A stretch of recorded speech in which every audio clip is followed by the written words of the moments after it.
So, hi everyone, welcome to the very important video. So, আজকে আমি খুবই একটা গুরুত্বপূর্ণ টপিকের ব্যাপারে আলোচনা করতে চলেছি এই ভিডিওর মধ্যে। তো এই ভিডিওর টপিক হচ্ছে যে কিভাবে লিকুইডিটি আমরা ফাইন্ড করব। মোস্ট ডিমান্ডিং একটা টপিক। ওকে, অনেক জনের প্রশ্ন যে লিকুইডিটি আমরা কি করে ফাইন্ড করব। তাহলে প্রথমে আমি তোমাদেরকে বলে দিই যে তোমাকে আগে আমার লিকুইডিটি ভিডিওটা দেখতে হবে, যেটা ইউটিউবে ফ্রি অফ কস্টে পড়ে আছে। তুমি গিয়ে আগে ওটা ওয়াচ করো, না হলে এই ভিডিওর মধ্যে তুমি কিচ্ছু বুঝতে পারবে না। তো আমি এটা অ্যাজাম্পশন করে এই ভিডিওটা করছি যে তুমি লিকুইডিটির বেসিক্সটুকুটা জানো। ওকে, তো এবার কোন কোন জায়গাতে তুমি লিকুইডিটি ফাইন্ড করবে এবং লিকুইডিটির কয় ভাগ, সেই বিষয়ে আমি এই ভিডিওর মাধ্যমে আলোচনা করব, অর্থাৎ তোমাদেরকে আমি দেখাবো। ওকে, আমি জাস্ট এটা ব্ল্যাকবোর্ড একটা নিয়ে এসেছি। আমি কোনো ক্যামেরা লাগাচ্ছি না, আমি জাস্ট স্ক্রিন রেকর্ড করে আমি তোমাদেরকে দেখাচ্ছি যাতে তোমরা সেই জিনিসটা রিলেট করতে পারো। ওকে, কোনো প্রবলেম হবে না। তো এই ভিডিওর মধ্যে আমি টোটাল 4টা প্রশ্ন দেব। ঠিক আছে, টোটাল 4টা প্রশ্ন দেব। 3টে প্রশ্ন তোমাকে সলভ করতে হবে, 4 নম্বর প্রশ্ন অটোমেটিকলি সলভড হয়ে যাবে। এবার এখানে তোমরা হয়তো বলবে যে 4 নম্বর প্রশ্নটা আমরা সলভ করে নেবো, 3টে কেন প্রশ্ন সলভ করতে যাব? অবভিয়াসলি রাইট অ্যান্সার যে তোমরা ঠিকই বলেছো যে 3টা প্রশ্ন কেন করতে যাব, একটাই করে নেবো 4 নম্বরটা, যেহেতু 4 নম্বরটা দরকার। এবার তোমাকে আমি একটা এক্সাম্পল দিয়ে কথা বলি। আমরা ছোটবেলায় একটা গেম খেলতাম, মনে আছে? এই টাইপের গেম। এবার তুমি এখানে এক বাড়িতে 4 নম্বর প্রশ্নটা কি করে সলভ করবে? এবার আমি তোমাকে এক্সাম্পলের মাধ্যমে বলছি। এবার ধরো না তুমি এক বাড়িতে 4 নম্বর প্রশ্নটা সলভ করতে যাচ্ছ, ভালো করে এক্সাম্পলটা বুঝিও। মানে কি, তুমি এক বাড়িতে তীর মারতে যাচ্ছ। দেখো, কোনো জিনিস এক বাড়িতে তীর মারলে হয় না, আগে বেসিক্স ক্লিয়ার করতে হয়, তারপরে ধীরে ধীরে আস্তে আস্তে উঠতে হয়। সব কিছুর একটা সিস্টেম আছে। ওকে, এবার তুমি এই গেমটার মধ্যে কি করে এক বাড়িতে সলভ করবো তুমি আমাকে দেখাও। এখানে গোল দিলা, সলভ হলো? সলভ হলো না, বাকি 8টা ঘর ফাঁকা থেকে গেল। তাহলে তুমি এক বাড়িতে স্টেপটা কমপ্লিট করতে পারছো না। তার জন্য বললাম আগে 3টে স্টেপ কমপ্লিট করো, তারপর 4 নম্বর স্টেপ অটোমেটিক কমপ্লিট হয়ে যাবে। এবার এই গেমটাকে আমি ডিকোড করছি, দেখো এক্সাম্পলের সময় আমি তোমাকে বোঝানোর জন্য জাস্ট এটা বলছি। এবার মনে করো এটা একটা প্রশ্ন তুমি সলভ করলে, এটা একটা প্রশ্ন সলভ করলে, ঠিক আছে, এটা একটা প্রশ্ন সলভ করলে, ঠিক আছে। এবার মনে করো যে এখানে একটা দিয়ে দিলে, ঠিক আছে। এবার মনে করো যে কেউ এখানে একটা দিল। ওকে, এবার মনে করো যে কেউ এখানে আবার একটা দিল। এবার দেখো আর 3টে ঘর ফাঁকা থাকছে। দেখো মিলবার আশঙ্কাটা অনেকটাই বেড়ে যাচ্ছে। ভিডিও একটু হয়তো লম্বা হচ্ছে, কিন্তু আমি তোমাদেরকে এই জিনিসটা বোঝাচ্ছি, আন্ডারস্ট্যান্ডিং করাচ্ছি, বোঝো যে সবকিছু এক বাড়িতে হয় না। এবার এখানে তুমি একটা জিনিসটা লক্ষ্য করে দেখো, মনে করো এখানে গোল দিলে, অপোজিশন আমি ধরলাম, আমার ধরলাম এটা। ওকে, এটা ধরলাম অপোজিশন কেউ একটা। ওকে, এবার আমার তো এই ঘরটা ফাঁকা। দেখো সব ঘর ফিল আপ করে দিয়েছি আমি, হয়তো 2 দানে হোক 1 দিনে হোক, আমি জাস্ট এক্সাম্পলের সময় আমি বললাম দেখো এটা মিলে গেছে। রাইট, অর্থাৎ দেখো আমাকে এই ঘরটা মিলাবার জন্য বাকি ঘরকে ফিল করতে হলো। সেম এক্স্যাক্টলি আমি তাই বলছি যে 4 নম্বর প্রশ্নটা অটোমেটিকলি সলভ হয়ে যাবে, অটোমেটিকলি সলভ হয়ে যাবে যদি তুমি প্রথম 3টা কমপ্লিট করে নাও। অর্থাৎ প্রথম এই ঘরগুলো যদি তুমি ফিল করে দাও, তাহলে এই 4 নম্বর 3 নম্বর যাই হোক, যে একটা দুটো ঘর বাকি থাকছে সেটা অটোমেটিকলি সলভ হয়ে যাবে, অর্থাৎ আরো ইজি হয়ে যায়। আর একটু ডেপথে যদি যাই, ঠিক আছে, তুমি একবার নর্মাল ভাষায় পাবো, ডেপথে না নর্মালি একবার বলে দিচ্ছি। দেখো তুমি এখানে এক বাড়িতে কমপ্লিট করতে পারলে না, কারণ বাকি আরো 8টা বাকি থাকছে। এবার মনে করো একটা একটা করে কমপ্লিট করতে করতে যাচ্ছ। দেখো যত প্রোগ্রেস এগোচ্ছে, অর্থাৎ যত তুমি কোশ্চেন সলভ করছো, তত তোমার সলভের অ্যাকুরেসিটা হাই হয়ে যাচ্ছে, বেড়ে যাচ্ছে, তাই না? দেখো প্রথমে যখন একটা ছিল, একটা যখন ফিল আপ করলা, প্রথমে যখন একটা ফিল আপ করলা, বাকি 8টা ঘর ফাঁকা থাকছে, তুমি এক বাড়িতে কমপ্লিট করতে পারলা না গেম। এবার এটা প্রথমে কমপ্লিট করে দেওয়ার পর বাকি ধরলো আরো করতে লাগলো, অর্থাৎ তোমার প্রোগ্রেস বাড়ছে, করতে লাগলো। দেখো জিতার আকাঙ্ক্ষা বা অ্যাকুরেসি আরও দেখো বাড়তে লাগছে। অর্থাৎ এই প্রশ্নগুলো দেখো, এই ঘরগুলো দেখো, তুমি সলভ করলে বলার 3টে ঘর সলভ করতে কোনো ব্যাপারই না, আরামসে জিতবার আশঙ্কাটা অনেকটা বেড়ে যাচ্ছে। এই জন্য আমি তোমাকে বললাম যে প্রথম 3টে প্রশ্ন যদি তুমি সলভ করে দাও, বাকি 4 নম্বর প্রশ্নটা অটোমেটিকলি সলভ হয়ে যাবে। এবার এখানে প্রশ্ন আসছে যে ওই মানে টোটাল 4টা প্রশ্ন কি, ঠিক আছে, আর ওই 3টে প্রশ্ন আমাকে কিভাবে কমপ্লিট করতে হবে, আর ওই 4 নম্বর প্রশ্নটাই আমার কেন চাই। এক্স্যাক্টলি 4 নম্বর প্রশ্নতেই তোমার লুকিয়ে আছে যে লিকুইডিটি কোথায় কোথায় থাকবে, ঠিক আছে, আর কয় প্রকার সেটা আমি বলে দিচ্ছি। প্রশ্ন নম্বর হলো 1, হোয়াট ইজ লিকুইডিটি। প্রশ্ন নম্বর 2, হোয়াই ইজ লিকুইডিটি। প্রশ্ন নম্বর 3, হাউ লিকুইডিটি, মানে হাউ ওয়াজ দ্য গ্র্যাব, মানে কি করে গ্র্যাব করে বা সুইপ করে লিকুইডিটি। ঠিক আছে, এবার প্রথম থেকে বলছি দেখো। আর 4 নম্বর প্রশ্নটা আমি বলে দিই। 4 নম্বরটা হলো হোয়ার ইজ লিকুইডিটি। এটা অটোমেটিক সলভড হয়ে যাবে যদি এই 3টে প্রশ্ন তুমি সলভ করে দাও, আর এটাই দরকার। ওকে, এবার আমি তোমাদেরকে ধীরে ধীরে এক্সপ্লেন করছি দেখো। হোয়াট ইজ লিকুইডিটি মানে কি, লিকুইডিটি কি, আমি রেফার করব আমার পুরনো ভিডিওটা ইউটিউব চ্যানেলে আছে, সেটা একবার দেখতে। হোয়াই ইজ লিকুইডিটি, লিকুইডিটি কেন নাই, সেটাও এই ভিডিওর মাধ্যমে, এই ভিডিওতে তুমি পেয়ে যাবা যে লিকুইডিটি কেন নেই। ওকে, হাউ লিকুইডিটি মানে লিকুইডিটি কেমন করে নেয়, কেমন করে গ্র্যাব করে বা কেমন করে সুইপ করে। এই 3টে প্রশ্ন যখনই তুমি সলভ করে নেবে, 4 নম্বর প্রশ্ন কোথায় লিকুইডিটি আছে সেটা অটোমেটিকই বেরিয়ে যাবে। তো এই 3টে প্রশ্নের অ্যান্সার আমার ওই ভিডিওর মধ্যে আছে, আমি বারবার রেফার করছি ওই ভিডিওর মধ্যে যেতে, তোমরা ওই ভিডিওর মধ্যে যাও। ওকে, এবার আমি লিকুইডিটি কয় প্রকার সেই জিনিসটা বলে দিচ্ছি দেখো। এবার এটা হচ্ছে রেজিস্ট্যান্স, এটা হচ্ছে সাপোর্ট। আমি প্রথমে ক্লিয়ার করে দিচ্ছি, এই সাপোর্ট রেজিস্ট্যান্স বা এই সাপ্লাই বা ডিমান্ড, ঠিক আছে, এটা সাপোর্ট মানে কি, এটা ডিমান্ড জোন, রেজিস্ট্যান্স মানে কি সাপ্লাই জোন, ঠিক আছে, ঠিক আছে। এটা যখন জোনে কনভার্ট হবে তখন সেটা সাপ্লাই জোন বলে, এর নিচেরটা যখন জোনে কনভার্ট হবে সেই সাপোর্টটাকেই ডিমান্ড জোন বলে। ওকে, তো এই যে সাপোর্ট রেজিস্ট্যান্স, এই যে সাপ্লাই, এই যে ডিমান্ড জোন, এই যে সাপ্লাই জোন, এগুলোকে প্রত্যেকটাকে কি লেভেলস বলছে। একজন প্রশ্ন করেছিল যে কি লেভেলস মানে কি, কি লেভেলস মানে তোমার ওই চাবির সে লেভেলটা, অর্থাৎ সাপোর্ট রেজিস্ট্যান্স বা সাপ্লাই বা ডিমান্ড জোনকেই বা বিভিন্ন ধরনের লেভেলসকে কি লেভেলস বলছে। ওকে, তো কি লেভেল ক্লিয়ার, কি লেভেলস তোমার কমপ্লিট হয়ে গেল। ওকে, এবার আমরা জিনিসটা জানবো, আরো দুটো জিনিস জানবো, যে হার্ডেল কি। হার্ডেল জিনিসটা কি দেখো, মার্কেটে এবার মার্কেট ওঠানামা করে করে, এবার এটা একটা লেভেল, ঠিক আছে, এটা একটা লেভেল, আর এই মিডিলে দেখো একটা লেভেল, ঠিক আছে, এই মিডিলে একটা লেভেল।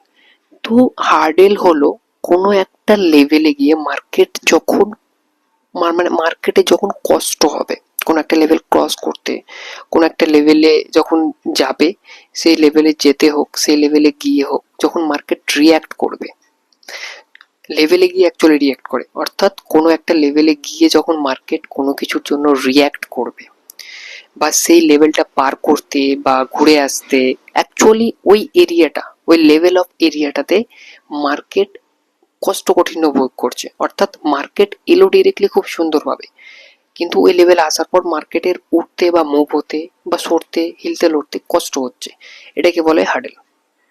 বোঝা গেছে? আমি সহজ এক্সাম্পল দিয়ে তোমাকে বলে দিচ্ছি। তুমি হাইওয়ে, এনএইচ এর হাইওয়ে চলে যাও, NH-34 ধরো, NH এর হাইওয়েতে চলে যাও, তুমি বাইকের স্পিড আরামসে 100তে চালিয়ে যেতে পারবে। এবার NH-34 হাইওয়ে থেকে তুমি একটা পাতলা কোনো গ্রামের গলিতে আসো, পাতলা কোনো গ্রামের গলিতে আসো, সেম বাইক, তুমি কি সেম স্পিডে আসতে পারবা? না। সেম ভেলোসিটিতে আসতে পারবা? না। সেম অ্যাক্সেলারেশনে আসতে পারবা? না, কখনোই পারবা না। কেন? তার কারণ হলো সেখানে হার্ডেল আছে, সেই গলিটা হলো পাতলা, এই যে পাতলা এটাকে বলছে হার্ডেল। তুমি সেম বাইক নিয়ে NH-34 100 গতিতে গেলে স্পিডটাও হয়, ভেলোসিটি হয়, অ্যাক্সেলারেশনও হয়। তাহলে সেম বাইক নিয়ে তুমি পাতলা গলির মধ্যে সেম স্পিডে, সেম অ্যাক্সেলারেশনে, সেম ভেলোসিটিতে কেন আসতে পারছো না? তার কারণ এটা হলো পাতলা গলি আর ওটা হলো বড় চওড়া রাস্তা। তো পাতলা গলিটা কি হচ্ছে, একটা হার্ড, মানে তোমার পাতলা গলি দিয়ে 100 চালাতে অসুবিধা হচ্ছে, তোমার কষ্ট হচ্ছে, অ্যাক্সিডেন্ট হয়ে যাওয়ার ভয় আছে, কোনো জায়গাতে ঠেকে যাওয়ার ভয় আছে, যার কারণে তুমি যেতে পারছো না। সেম মার্কেট একই, মার্কেটে এরকম লেভেল থাকে, যে লেভেলগুলো মার্কেট লেভেলে গিয়ে মার্কেট রিয়াক্ট করতে মানে কষ্ট বোধ করে। মার্কেট উঠে তো চলে এলো খুব সুন্দর, খুব স্পিডিতে, মানে খুব স্পিডে, খুব অ্যাক্সেলারেশনে, ঠিক আছে, তুমি চলে গেলে NS34 দিয়ে খুব স্পিডে, কিন্তু যখন ব্যাক আসছো মনে করো NS34 খুব জ্যাম, মনে করো NS34 খুবই জ্যাম, ঠিক আছে, এবার তোমাকে গ্রামের গলি ধরতে হবে। তুমি যেই হারে যেই স্পিডে NS34 দিয়ে গিয়েছিলে, তুমি গ্রামের গলি ধরে সেম স্পিডে আসতে পারবে সেম সময়ে? না। তার কারণ ওখানে তোমার হার্ডেল আছে, পাতলা গলি, অ্যাক্সিডেন্ট হয়ে যাওয়ার ভয় আছে, ঠিক আছে। কোনো লেভেল থেকে যখন মার্কেট যায় তখন মার্কেট খুব স্পিডে যায়, এবার হার্ডেলের কাছে এসে মার্কেটে মানে স্পিডটা, ভেলোসিটিটা বা যা কিছু বলো না কেন সব কিছু লেভেলে গিয়ে স্লো হয়ে যায়। তো সে সমস্ত লেভেলকে, সে সমস্ত জোনকে হার্ডেল বলে, ঠিক আছে। আর একটা হলো প্রশ্ন, সেটা হলো ইন্টারচেঞ্জ। ওকে, ইন্টারচেঞ্জ জিনিসটা কি? ইন্টারচেঞ্জ মানে দেখে বুঝতে পারছি একে অপরের চেঞ্জ হয়ে যাচ্ছে, অর্থাৎ সাপোর্ট রেজিস্ট্যান্সে চেঞ্জ হচ্ছে, রেজিস্ট্যান্স সাপোর্টে চেঞ্জ হচ্ছে, বা সাপ্লাই ডিমান্ডে চেঞ্জ হচ্ছে, বা ডিমান্ড সাপ্লাই চেঞ্জ হচ্ছে। এক কথা আমি যদি বলি, মনে করো মার্কেট এখান থেকে উঠতে শুরু করেছে, তো এটা হলো সাপোর্ট, ঠিক আছে। এবার মনে করো যে এই সাপোর্টটাকে মার্কেট ব্রেকডাউন দিয়ে দিয়েছে, দিয়ে মার্কেট এই জায়গা থেকে রিট্রেসমেন্ট নিয়েছে, ঠিক আছে। এবার আমি তোমাকে বলি, এখানে এটা হলো ব্রেকডাউন, এটা হলো কি ব্রেকডাউন এরিয়া BD, এই জায়গাটা কি রিট্রেসমেন্ট, ঠিক আছে, রিট্রেসমেন্ট এরিয়া।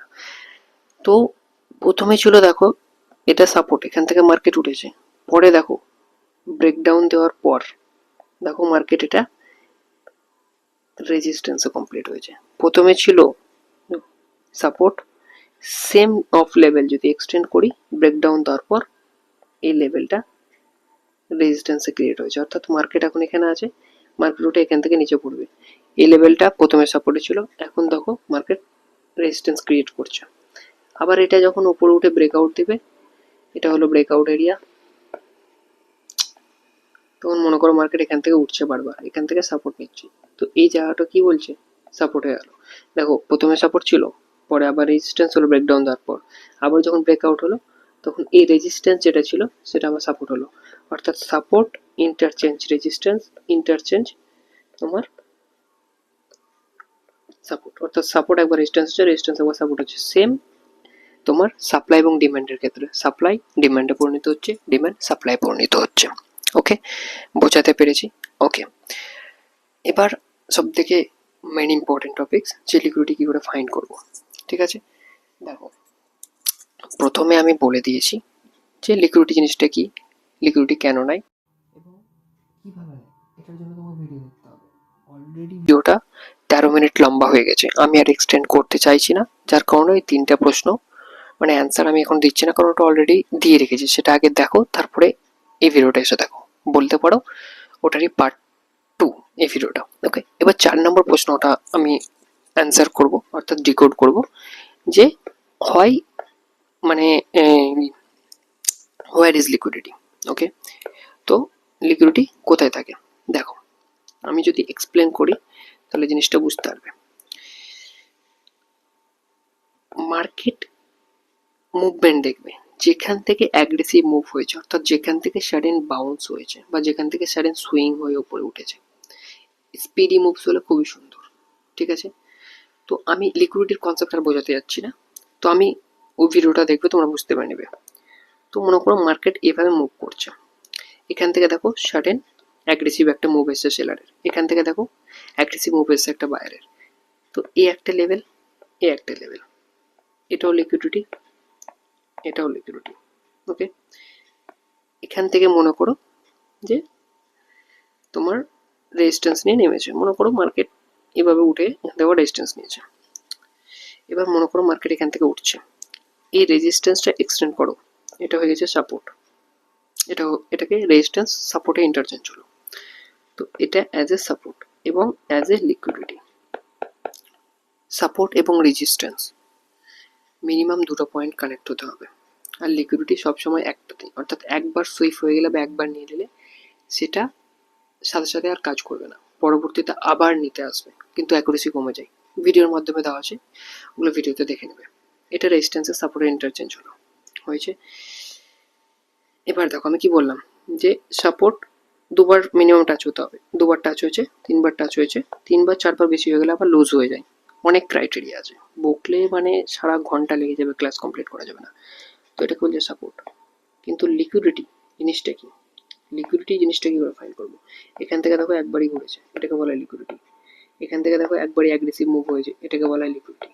ঠিক আছে, যেখান থেকে অ্যাগ্রেসিভলি মুভ একবার পয়েন্টে হবে সেটাকে বলছে লিকুইডিটি, এটাকে বলছে কি লেভেলস।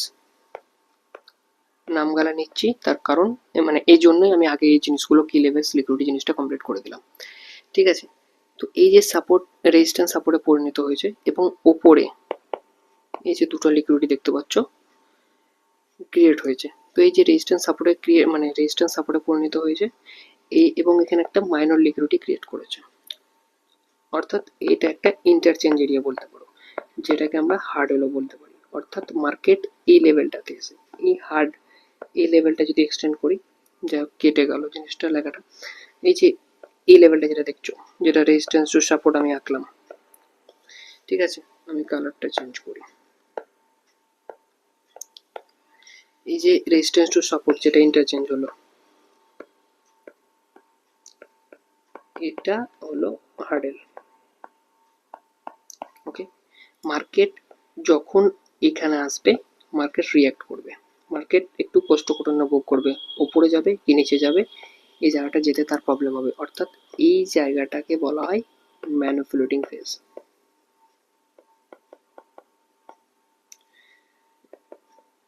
যাই হোক, স্পেলিং একটু ভুলভাল হতে পারে, অ্যাডজাস্ট করে নিও। এখানে মানুষকে ম্যানিপুলেট করা হয়। তো আমরা যদি আরেকটা থিওরি এখানে রিলেট করি, তাহলে এটাকে বলা হয় ডিস্ট্রিবিউশন। ঠিক আছে, এটাকে বলা হয় অ্যাকুমুলেশন। ঠিক আছে, অ্যাকুমুলেশন, ডিস্ট্রিবিউশন, ম্যানিপুলেশন, যেটাকে আমরা এএমডি কনসেপ্ট নামেও চিনি। যা ওই কনসেপ্টে আমরা ডিটেলসে যাচ্ছি না। ঠিক আছে, এবার আমি আরেকটা জিনিস কমপ্লিট করে দিই। দেখো, এটা হলো রেজিস্ট্যান্স, এটা হলো সাপোর্ট। ঠিক আছে, এবার সাপোর্ট রেজিস্ট্যান্স কয়বার হলো, দুবার মিনিমাম টাচ হতে হবে, দুবার টাচ হয়ে গেছে, এখানে দুবার টাচ হতে হবে, দুবার টাচ হয়ে গেছে, যার কারণে এটা সাপোর্ট এবং রেজিস্ট্যান্স। আমি এই জিনিসটাকে রিভাইজ করাচ্ছি। এবার মনে করো মার্কেট এইভাবে উঠেছে, এভাবে উঠেছে, এইভাবে আবার নামলো। ঠিক আছে, এই যে লেভেলগুলো তুমি দেখতে পাচ্ছ, এটা এখান থেকে গেল, এটা হচ্ছে সাপোর্ট, সরি, এবার এখান থেকে যে নিচে নামছে, এখান থেকে যে নিচে নামছে, এটা হলো রেজিস্ট্যান্স।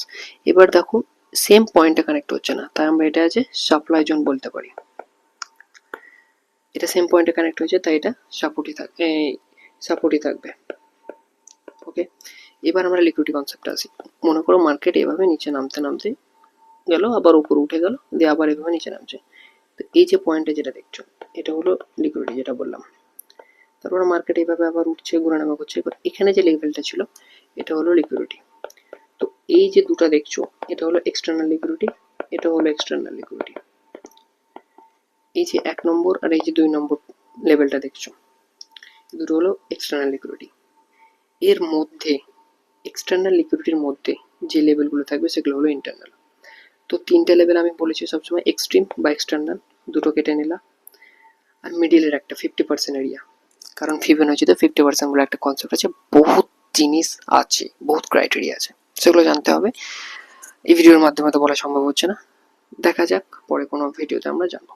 ঠিক আছে, তো এটা হচ্ছে লিকুইডিটি। দেখো অ্যাগ্রেসিভ এখান থেকে মুভ এসছে, এটাও এক ধরনের লিকুইডিটি, এটাকে বলা হয় ইন্টারনাল। এটাও লিকুইডিটি, এটা হলো ইন্টারনাল। এবার আমরা ফাইন্ড করা শিখে নিলাম কোথায় লিকুইডিটি আছে। এবার প্রশ্ন হচ্ছে যে প্রথমে আমাদের কি হচ্ছিল, যে এবার মার্কেট যাচ্ছে এভাবে যাচ্ছে, এবার যাই হোক আমরা লিকুইডিটি খুঁজে পাচ্ছিলাম না, যে ভাই লিকুইডিটি কোথায়। এখন কি প্রবলেম হয়ে দাঁড়িয়েছে, যে এখন তোমার কাছে লিকুইডিটি আছে, তোমার কাছে এই যে দাঁড়াও আমি সলভ করলাম না, তোমার কাছে এই লিকুইডিটি আছে, এই লিকুইডিটি আছে, এই লিকুইডিটি আছে, এই লিকুইডিটি আছে। প্রথমে পাচ্ছিলে না খুঁজে, এখন লিকুইডিটি ভরে ভরে পেয়ে গেছো। তো এবার কোনটা নিব?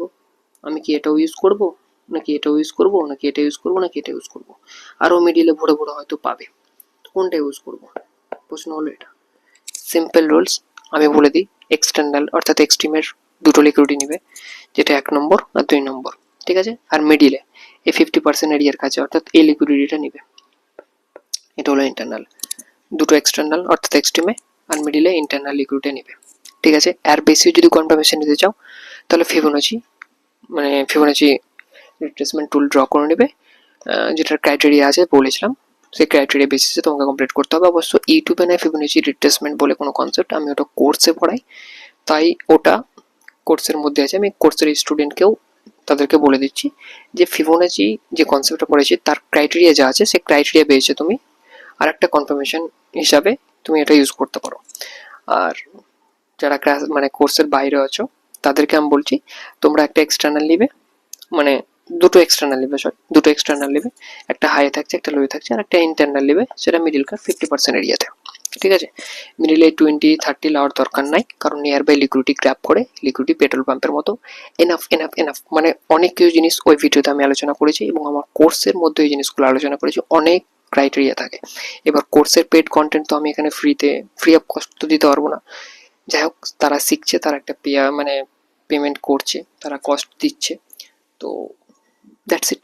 তো তোমরা যদি কোর্সে এনরোল করতে চাও তাহলে নিচে দেওয়া লিঙ্কে তোমরা ক্লিক করতে পারো, ঠিক আছে? সেখানে এনকোয়ারি করতে পারো, আমাদের ইনস্টিটিউশনাল টিম তোমাদের দেখা করবে। অবশ্য আমি বলে দিচ্ছি আমার ইনস্টিটিউট কোনো সেবি রেজিস্টার্ড মানে সেবি রেজিস্টার্ড না বা কোনো রকম গভর্নমেন্ট সার্টিফাইড না, জাস্ট এডুকেশন পারপাসের জন্য, যদি কেউ শিখতে চায় বা যদি কেউ জানতে চায়, জাস্ট এডুকেশন পারপাসের জন্যই এই ইনস্টিটিউটটা করা। তো চাইলে তোমরা এনকোয়ারি করতে পারো। এখন অফলাইন ক্লাস চালু হতে চলেছে 10 তারিখ, 10 মে, ঠিক আছে? ইনশাল্লাহ। তো দেখা করছি আমরা অন্য কোনো ভিডিওতে, আর দ্যাটস ইট। আশা করি তোমাদের কোনো সমস্যা হবে না, সমস্যা হয়ে থাকলে তোমরা কমেন্টে জানাও। ওকে, টাটা।